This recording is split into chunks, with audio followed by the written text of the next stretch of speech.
لە 22مین ساڵیادی پیلانگەڕی نێودەوڵەتیدا گوڕ بە چالاکیەکانمان دەدەین. لەم مانگەدا بەرەو یادی شومی 22مین ساڵیادی پیلانگەڕی نێودەوڵەتی 15 شوباتی 1999 دەچین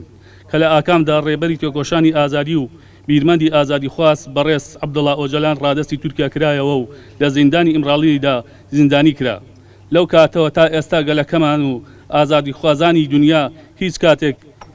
دیلبوونی ڕێبەر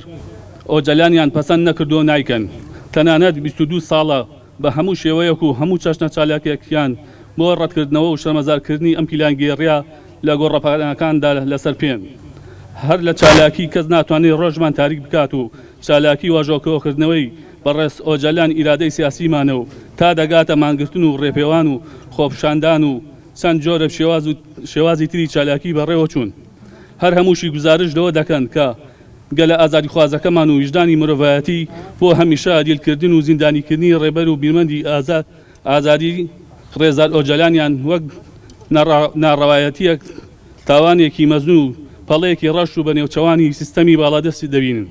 و تا ئازادکردنی بەڕێز ئۆجەلان لە نێو تێکۆشان و خەباتی بێوچاندان. لە ماوەی 22 ساڵدا ڕێبەر ئۆجەلان بە باوەڕ و ئیرادە و هیوایەکی مەزنەوە لە نێوان بەرخودانێکی مێژووییدا بۆ دۆخی هەرە دژواری زیندانی وەرشە خاندووە و زەوت تێکۆشان بۆ ئازادی و دادپەروەری ئاشتی و دیموکراتی هەر لە زیندانەوە لە پێناوی چارەسەری دیموکراتیانەی دۆزی گەلی کوردستان و بێکۆژیانی ئاشتیانەی گەلان لە ئاستی هەرە بەرزدا هەوڵ و کۆشی داوە. دەیان دەست پێشخەری و پرۆژەی دیموکراتیانەی پێش خستووە.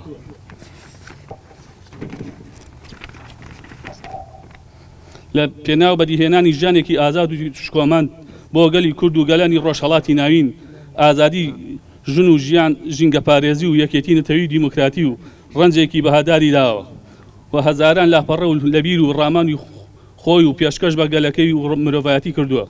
لەم چارچێوەدا پارەدیگمای مۆدێرنێتەی دیموکراتی و پڕۆژەی سیستەمی کۆنفیدراڵی دیموکراتی وەک بەهادارترین بەرهەمی ئەو ڕەنجەی خستۆتە ڕوو.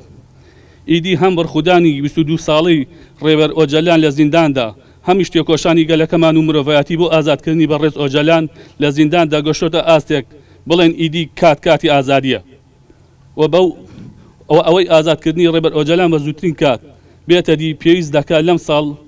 لەم ساڵدا گوڕ بە تێکۆشانمان و بۆ ئازادی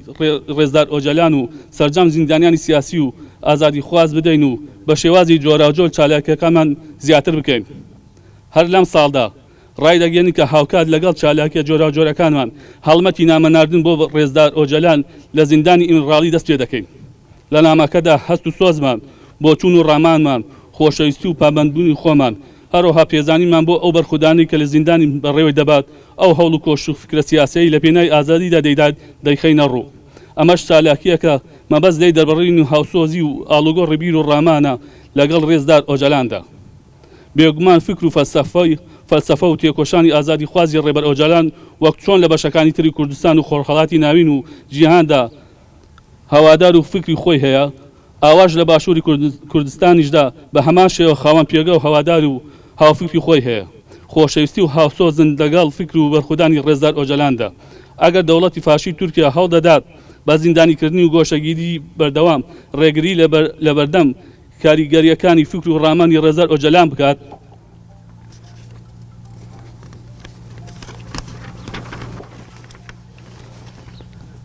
ئەگەر هەوڵ دەدات پەیوەندی نیوان گەل و ڕێزدار ئۆجەلان بپشڕێنێت و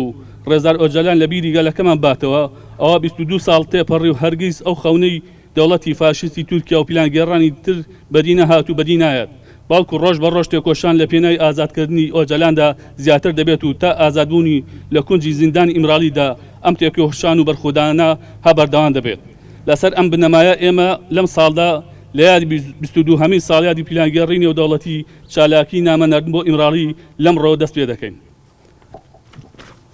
بەڕێزان پێم خۆشە ڕوونکردنەوەیەک دەم. ئێمە وەکو کۆمیتەی ئازادی ئۆجەلان هەموو ساڵێک ئامادەکاریمان کردووە لە 15 شوبات وەکو شەرمەزارکردنی پیلانگێڕی نێودەوڵەتی بۆ سەر بیرمەندی گەلی کورد بەڕێز ئۆجەلان و بۆ سەر نەتەوەی کورد. ئەم ساڵش بە هەمان شێوە کۆمەڵک کار و چالاکیمان ئامادە کردووە، لەوانە وەکو بڵاوکردنەوەی پرۆشێر و چاپکردنی ئەو نامیلکە هەموو نهێنیەکان و ئەو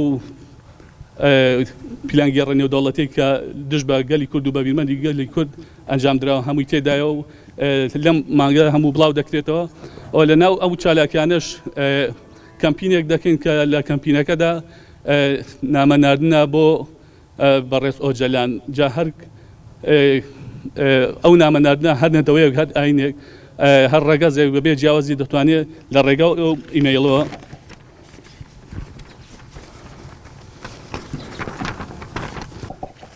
کەمە ئیمەیلی پارێزەری سەدا بەڕێز ئۆژەلانە لە ڕێگە و ئیمەیلۆ دەتوانن نامەکانتان